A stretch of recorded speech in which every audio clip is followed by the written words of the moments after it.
Good morning class. आज हम लोग पढ़ेंगे पाठ 5 मैं पढ़ नहीं सका। इस कहानी को मैं आप लोगों को संक्षेप में बताती हूँ। पीडीएफ भेजी हूँ, आप लोग पढ़े होंगे घर में। संजय नाम का एक लड़का है जो लोहे के दरवाजे, जालियाँ और तमाम लोहे का काम करता है और उसने अपने दुकान पर संजय आयरन वर्क्स का बोर्ड लगा रखा है। एक दिन उसके दुकान में एक सज्जन आते हैं। संजय उनको देखता है और उन बूढ़े बाबूजी में अतीत का जाना पहचाना चेहरा खोजने लगता है। अतीत का अर्थ होता है बीते हुए समय में। उसे लगता है जैसे वह उनको जानता है। वो पूछता है कि आप कहाँ रहते हैं, तो वो बताते हैं, बूढ़े जो आए हुए हैं सज्जन, वो बताते हैं कि मार्केट के पीछे वाली कॉलोनी में 53 नंबर मकान है। संजय पूछता है कि किसके पास रहते हैं, तो वे बड़े गर्व से बताते हैं कि मेरा बेटा यहाँ रहता है जो कॉलेज में प्रोफेसर है। और गर्व से वे कहते हैं कि मैं अध्यापक रहा हूँ, मेरे पढ़ाए बच्चे आज बड़े बड़े ऑफिसर बन गए हैं। अब संजय को लगता है कि ये वही मास्टर साहब हैं, तो वह पूछ बैठता है कि आप मुझे पहचान रहे हैं, मैं वही लड़का हूँ जिसे आप भोचू कहा करते थे, आप बलदेव मास्टर हैं ना। अब बूढ़े और पोपले मुंह की झुर्रियों में हल्की हंसी दिखाई देती है और वह बोलते हैं कि हाँ मैं बलदेव मास्टर ही हूँ। लेकिन वह चश्मे के सहारे भी संजय को पहचान नहीं पा रहे हैं।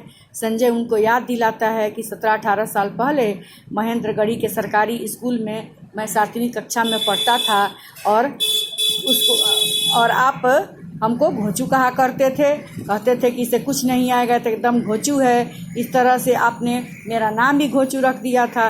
मास्टर साहब कहते हैं हाँ याद आया। संजय कहता मैं वही छात्र हूँ, आप उसको किसी न किसी गलती पर सजा देते थे।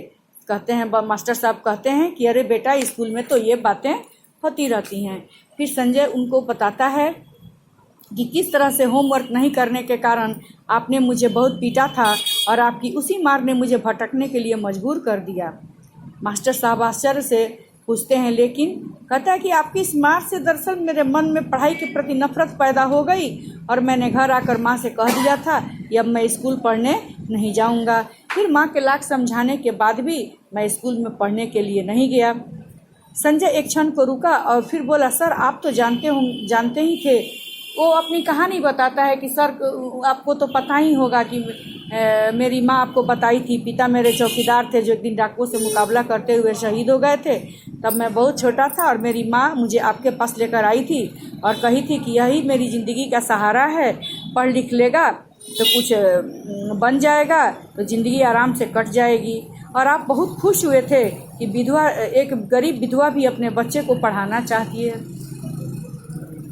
बस इतना ही कहा बलदेव मास्टर ने कि हाँ याद है मुझे। लेकिन संजय अपनी सारी बातें कहता जा रहा था कि किस तरह से मुझे घर में कोई होमवर्क कराने वाला नहीं था तो मैं किसके सहारे होमवर्क करता और स्कूल में बार बार मैं आपकी सज़ा पाता था।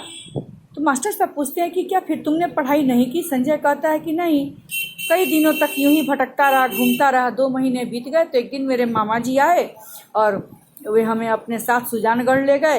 मामा भी इतने संपन्न नहीं थे, इतने धनी नहीं थे कि हमारा परवरिश पालन पोषण करते, लेकिन उन्होंने रहने को छत और अपना साया दिया, यही हमारे लिए बहुत था। मामा जी ने कहा था कि चलो स्कूल में दाखिला दिला देता हूँ, लेकिन स्कूल के प्रति मेरे मन में इस तरह से नफरत फैल गया था कि मैं स्कूल जाने से डरने लगा था। लेकिन इतना बड़ा फैसला मुझसे पूछा तो होता, मास्टर जी ने धीमी आवाज़ में कहा। वो कहता आपके पास मैं कैसे आता, आप ही ने तो मुझे फैसला लेने पर मजबूर कर दिया था। ना आपने स्कूल नहीं आने पर मुझे खोजा और नहीं आपने मेरे सहपाठी को किसी साथ पढ़ने वाले बच्चा को ही भेजकर मेरा हाल चाल पूछे। तो इस तरह से मैं पढ़ाई छोड़ दिया और किसी तरह से मेरी ज़िंदगी चलने लगी। वह बताया कि माँ के गुजर जाने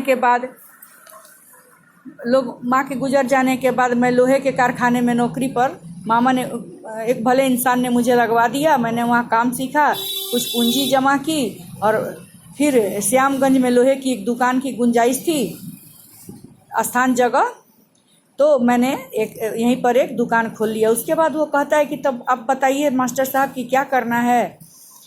खैर छोड़िए इन पुराने बातों को। देखा कि मास्टर साहब की गला भर आई थी। तो बच्चों ठीक है, कभी भी जीवन में अपने अध्यापक की बात का बुरा नहीं मानना चाहिए, क्योंकि वे हमारे दोषों और कमियों को दूर करने के लिए ही हमें डांटते या दंड देते हैं। तो बच्चों इस पाठ से ये सीख लेनी चाहिए कि कभी भी हमें अपने मास्टर के, अगर वह लड़का भी अपने मास्टर की बातों का बुरा नहीं माना होता तो वह भी कहीं पर अच्छे नौकरी कर रहा होता। Thank you class.